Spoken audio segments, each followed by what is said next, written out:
ओम नमः पार्वती पतये हर हर महादेव हर। नमस्कार मित्रों, एस्ट्रो डायरेक्शन चैनल में फिर से आपका स्वागत है। आइए आज हम बात करते हैं श्री सूर्य देव के धनु राशि गोचर के बारे में। ज्योतिष अनुसार गुरुदेव का शुभ फल प्राप्त न होने पर कोई भी मुहूर्त नहीं निकाला जाता। इसीलिए सूर्य देव के धनु राशि गोचर के दरमियान लग्न तथा विवाह वगैरह के शुभ मुहूर्त नहीं निकाले जाते। ज्योतिष शास्त्र में इस समय को धनारक के नाम से जाना जाता है और इस समय के दौरान किए जाने वाले दान पुण्य, धर्म और आध्यात्मिक बाबतें, होम हवन, पूजा या जप इत्यादि बाबतों में अच्छी खासी सफलता मिल सकती है। सूर्यदेव सत्ता के भी कारक है। राजा होना, सत्ता प्राप्त करना, अधिकार प्राप्त करना, लीडर बनना, ये सब सूर्यदेव के प्रमुख गुणों में आते हैं। सूर्यदेव व्यक्ति को आत्मविश्वास प्रदान करते हैं। कोई भी चीज आत्मविश्वास के बिना प्राप्त नहीं हो सकती। तो चलिए आगे चलकर जानते हैं कि ऐसे सूर्यदेव का हर एक राशि में गोचर आपको क्या परिणाम देने वाला है। मेष राशि। मंगल देव के आधिपत्य वाली मेष राशि के जातकों के लिए सूर्य देव का धनु राशि गोचर आपकी कुंडली के 9वें यानी कि भाग्य भवन से होने वाला है। भाग्य भवन से होने वाला यह गोचर आपके भाग्य को जरूर उत्तेजित करेगा। आपके भाग्य में गतिशीलता आएगी और इसके परिणाम भी आपको प्राप्त होंगे। भाग्य बल से आपके साहस में वृद्धि होगी। आप अपना ये साहस लाभ और सफलता की प्राप्ति के लिए करेंगे। इस समय दरमियान आपको आर्थिक लाभ अपने बिजनेस से प्राप्त होने वाला है। चाहे आप कोई भी बिजनेस कर रहे हो, आपका किया गया साहस आपके लिए धन लाभ लेकर आएगा। इस समय दरमियान त्वरित धन प्राप्ति के लिए आप शेयर मार्केट जैसे शॉर्टकट के प्रति आकर्षित होंगे, परंतु आपको त्वरित सफलता हाथ लगती नहीं दिखाई दे रही। अगर आप इस क्षेत्र से लाभ पाना चाहते हैं तो आपको लंबे समय के लिए निवेश करना होगा। इस समय दरमियान आपके सहोदर भाई बहन के साथ आपके उग्र वाद विवाद हो सकते हैं। आपको अपने दिमाग को ठंडा रखना चाहिए और शांति से काम लेना चाहिए। किसी भी बात का धैर्यपूर्वक सॉल्यूशन निकालना आपके लिए अच्छा रहेगा। प्रेमी जनों के लिए यह समय कठिनाई भरा रहने वाला है। आपके माता पिता या वडील वर्ग आपके संबंध से सहमत नहीं होंगे। उनकी तरफ से विरोध भी होगा और अंतराय का सामना भी करना पड़ेगा और इसी संघर्ष में फंसने के कारण आपका व्यवहार भी क्रोधित हो जाएगा। पर क्रोधित होने से कोई भी समस्या हल नहीं होती। आपको इस समय दरमियान शांत मन से और धैर्यपूर्वक संघर्षों का सामना करना होगा। इस समय दरमियान विद्यार्थी मित्रों को अपना अहंकार त्यागना होगा। अहंकारी स्वभाव के कारण कई चीजें भूल सकते हैं और किसी का मार्गदर्शन भी नहीं मिलेगा। ऐसा करने से कुल मिलाकर लॉस आपका है। इसलिए कुछ सीखने के लिए आपको अपने अहंकार को छोड़ना होगा। नम्र बनकर शिष्यत्व धारण करने से आपको फायदा होगा। रविवार के दिन दक्षिणा के साथ जव का दान करना आपके लिए शुभ होगा। वृषभ राशि। सूर्य देव का धनु राशि गोचर आपकी कुंडली के 8वें भाव से होगा। 8वें भाव से होने वाला यह गोचर आपको सावधान रहने के लिए सूचित करता है। अगर आर्थिक स्थिति की बात करें तो अचानक ही आपकी आर्थिक स्थिति में कोई बदलाव आ सकता है। आप फाइनेंशियल क्राइसिस का अनुभव कर सकते हैं। यह परिस्थिति आपके परिवार तथा आपके संतान पर होने वाले खर्च के कारण हो सकती है, पर इससे भी ज्यादा तो अगर आपने शॉर्टकट से धन प्राप्त करने के लिए प्रयत्न किए तो इसमें होने वाले व्यय की वजह से आर्थिक परिस्थिति बिगड़ सकती है। शुरुआती तौर पर आपको ऐसा लगेगा कि शॉर्टकट से बहुत अच्छा खासा लाभ हो रहा है, पर चलते समय के साथ साथ ये परिस्थिति बदलने वाली है और आप धीरे धीरे व्यय की तरफ जाएंगे। अतः अतिरिक्त जोखिम न उठाएं।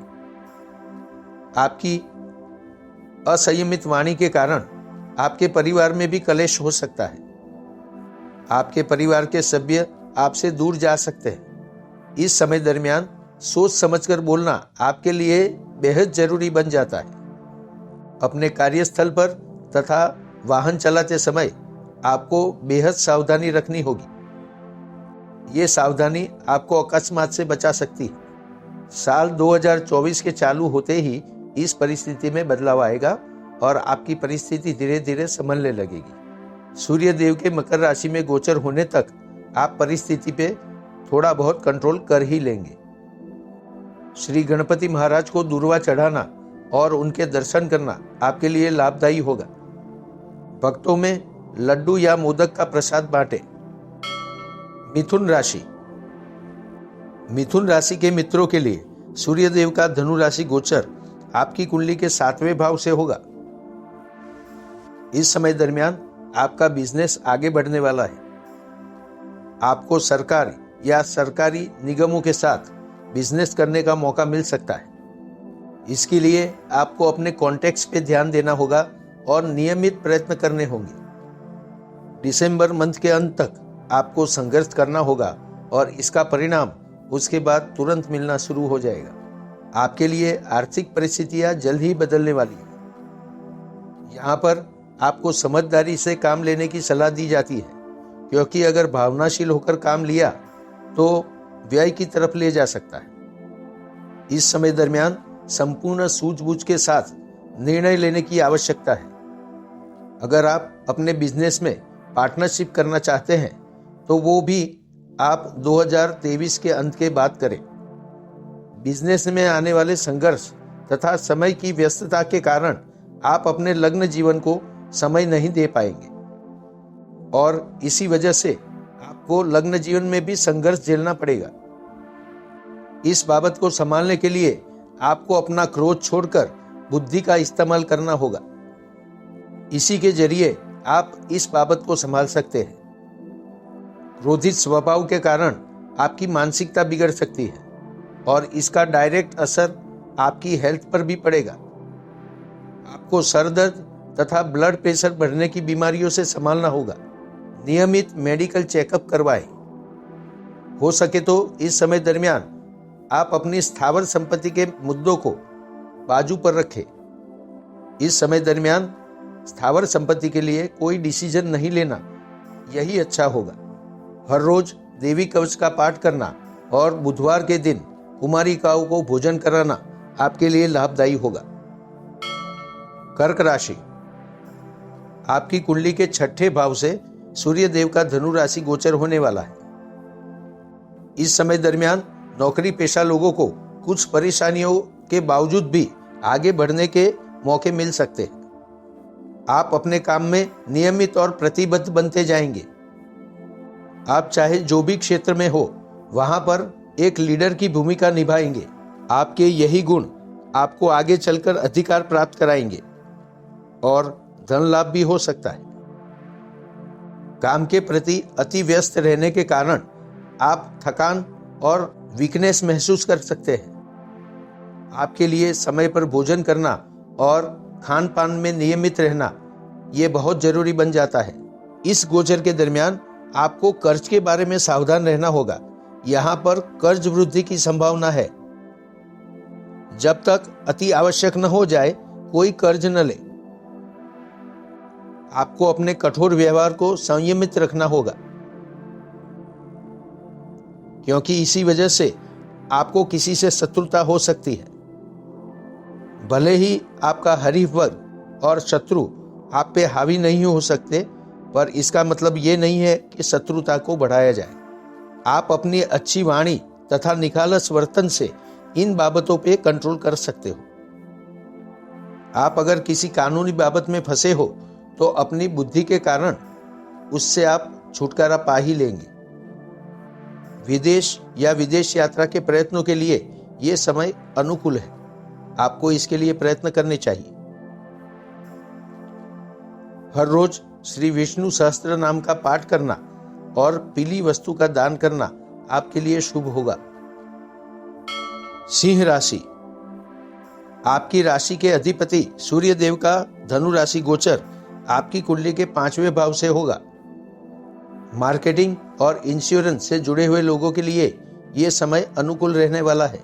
आप अगर वकालत करते हैं या फिर मीडिया से जुड़े हुए हैं, इस क्षेत्र में भी आप आगे ही बढ़ते जाएंगे।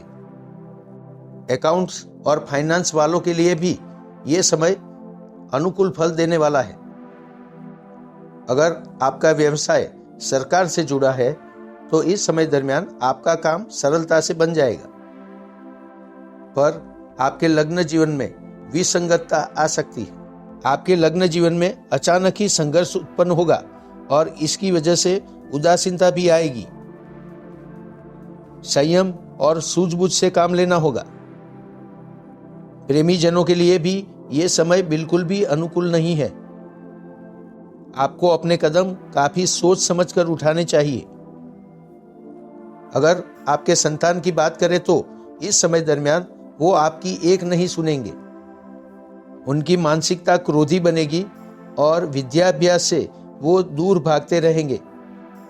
तेजस्वी विद्यार्थी भी इसी वजह से पीछे पड़ सकते हैं। इस समय दरमियान आपके टीनएजर संतानों के प्रति आपको विशेष ध्यान देना होगा। आपको अच्छे और बुरे की समझ उनको देनी चाहिए। आपके आरोग्य में उतार चढ़ाव आते रहेंगे और आपको अपने आरोग्य के प्रति सावधान रहना होगा। नियमित सूर्यदेव को अर्घ्य समर्पित करना, आदित्य हृदय स्तोत्र का पाठ करना और जव का दान करना आपके लिए शुभ होगा।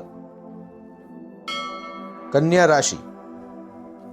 कन्या राशि के मित्रों के लिए सूर्य देव का धनु राशि गोचर आपकी कुंडली के 4थे भाव से होगा। इस समय दरमियान आपको कोई पैतृक या वारसागत संपत्ति प्राप्त होने के चांसेस बनते हैं। आपकी संपत्ति में कोई सरकारी अवरोध है तो उसमें भी आपको राहत प्राप्त होगी। अपनी बुद्धिमत्ता और नियमित प्रयत्न के बल पर आप ये सरकारी अवरोधों को दूर कर पाएंगे। इस समय दरमियान अगर आप अपनी स्थावर संपत्ति को बेचकर धन लाभ प्राप्त करना चाहते हैं तो ये बिल्कुल भी अनुकूल नहीं होगा। इस समय दरमियान ऐसी बातों को दूर ही रखनी चाहिए। ये बहुत ही ज्यादा संभव है कि आप अपने अधिकार को स्थापित करने के लिए कोई कानूनी लड़ाई भी शुरू कर सकते हैं। फिर भी यहाँ पर सलाह दी जाती है कि आप इन सब बाबतों को कोर्ट के बाहर ही समाधान करके खत्म करें। आपके विदेश यात्रा के प्रयत्नों में सरकारी रुकावट आ सकती है। वीजा प्राप्त करने के लिए किए गए प्रयत्न यहाँ पर सफल नहीं होंगे। इसके लिए आपको थोड़ा सा इंतजार करना होगा। अगर आप एडवोकेट है तो यहाँ पर आपको कुछ अच्छे मौके मिल सकते हैं। कोर्ट या सरकारी दफ्तर में काम करने वाले लोगों को लिए भी यहाँ पर प्रमोशन का योग बनता है, यानी कि आप अपने स्तर से एक स्टेप ऊपर की ओर जा सकते हैं। इस समय दरमियान आप जमाने से आगे बढ़कर बात करेंगे और इसी वजह से अकेलापन भी महसूस होगा और इसी के कारण उत्पन्न होने वाली मानसिक परेशानियों से भी आपको जूझना पड़ेगा। जमाने के साथ चलिए और सतर्क भी रहिए। मेंटल या फिजिकल कोई भी हेल्थ इश्यू के प्रति आपको बेदरकार नहीं होना चाहिए। आपको हर रोज अपनी कुल देवी माता का पूजन करना चाहिए। गाय को घास खिलाना आपके लिए फायदेमंद रहेगा।